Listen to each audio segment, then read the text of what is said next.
त्यामुळे पुढच्या 2 तासात हे आकडे बदलण्याची शक्यता. बरोबर आहे. त्यामुळे आपण ही गोष्ट समजून घ्यायला पाहिजे की सध्या जरी महायुतीसाठी 17 जागा आणि महाविकास आघाडीसाठी 30 जागा असा ट्रेंड आपण दाखवत असलो तरी सुद्धा अजून काही फेऱ्या मतमोजणीच्या या होणं बाकी आहे आणि त्यामुळे यात काही नवा बदल होतो का, जिथं कमी मार्जिननं काही उमेदवार आघाडीवरती आहेत, काही पिछाडीवरती आहेत, तिथं काही बदल होतो का हे सुद्धा आपल्याला समजून घ्यावं लागेल आणि त्यानंतरच आपण या सगळ्या निकालाचं अर्थातच नेमकेपणानं विश्लेषण करू शकू.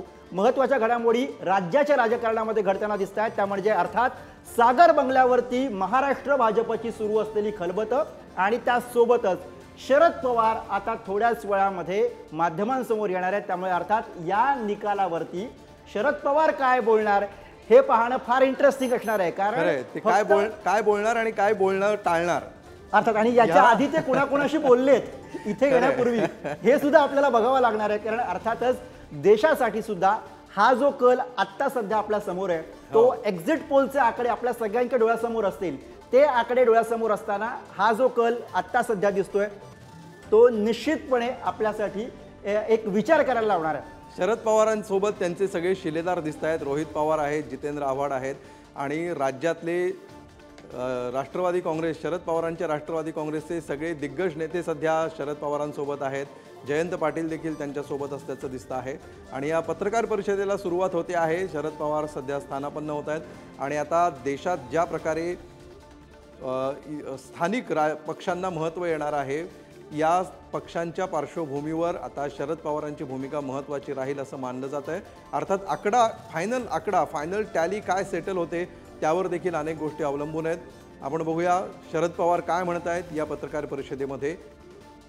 त्यामुळे पुढच्या काही मिनिटांमध्ये खरं तर शरद पवार यांच्या पत्रकार परिषदेला प्रत्यक्ष सुरुवात होईल.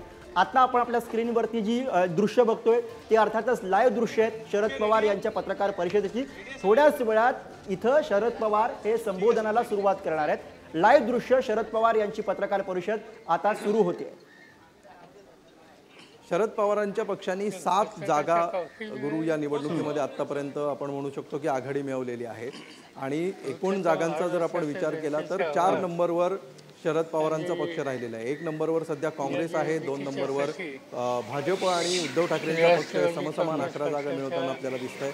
तर तिसऱ्या कार्यकर्त्यांनी मुख्यतः महाराष्ट्राच्या जनतेचे आभार आणि या निवडणुकीच्यासाठी राष्ट्रवादी काँग्रेस पक्षाच्या सर्व थराच्या कार्यकर्त्यांनी जे अतिशय कष्ट घेतले त्याच्याबद्दल संघटनेच्या वतीनं